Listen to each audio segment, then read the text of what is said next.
Hi, I'm Mark Cooper, Director of Grey Consulting, and here's our latest Criminal Justice Roundup. It's certainly been a big week for announcements from HMIC FRS this week, with publications on the latest integrated appeal assessment, as well as their report on abuse of authority. There was also an announcement from the Home Office on taser uplift. So let's take a look at those stories likely to be of most interest to PCCs and those working in police forces and across the criminal justice system. Friday the 27th of September was a big day for publications coming out of HMIC FRS. The first set of publications were the latest 15 reports from their integrated appeal assessments. The first 14 findings were published in May 2019, and in early 2020 the Inspectorate will publish findings from the remaining 14 forces across England and Wales. Whilst many of the 14 forces whose reports were published on Friday were shown to have made improvements, it was notable that Cleveland Police was rated as inadequate in all areas.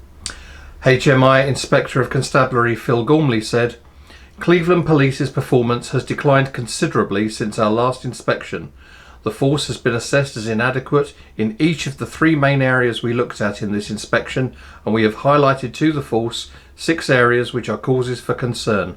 This is extremely worrying. Many senior leaders are not consistently demonstrating ethical behaviour.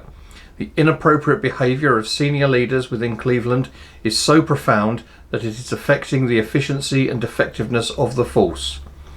Given the critical improvements that need to be made, the force has been placed in our national oversight process.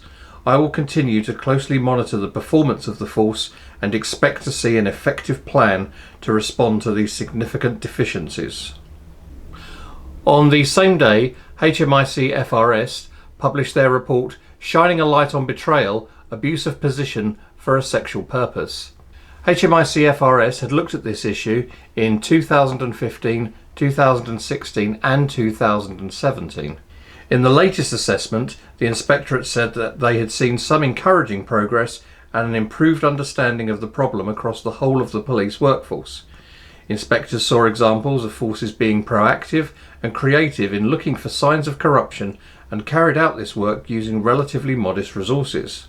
However, whilst HMIC FRS found some excellent work in some forces, they found a number of other forces lagging behind.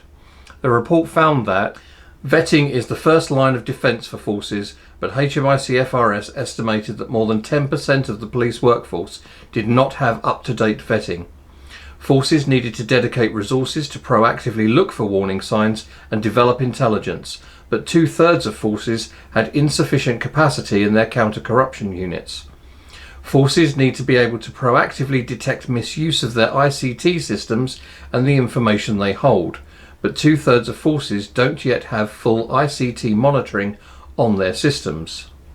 Responding to the report, Julia Mulligan, the APCC Transparency and Integrity Lead, said, "Public confidence in policing is paramount, and any abuse of position for sexual purpose is totally unacceptable, damaging and must be rooted out. The public rightly expect the utmost integrity from our police, and whilst this form of corruption is rare, any kind of abuse of this nature totally undermines the service." Also on Friday the 27th of September, the Home Office announced that it will be giving forces an extra £10 million to significantly uplift the number of officers who have taser. The ring-fence funding could mean over 10,000 more police officers in England and Wales will be able to carry the devices to help protect themselves and the public from harm. Martin Underhill, the APCC Use of Force Lead, said, "We have a long established principle of policing by consent in this country, so it is important that the public continues to be consulted on any changes to police deployment of this nature. We also want to work with our policing partners to ensure that there is a robust evidence base around increased use of taser and the corresponding impact on the number of assaults on police officers." And we end on a sad note this week, following the news that Ron Hogg, the Durham Police and Crime Commissioner, has appointed an acting PCC to step in following his ill health. Our thoughts are with Ron and his family.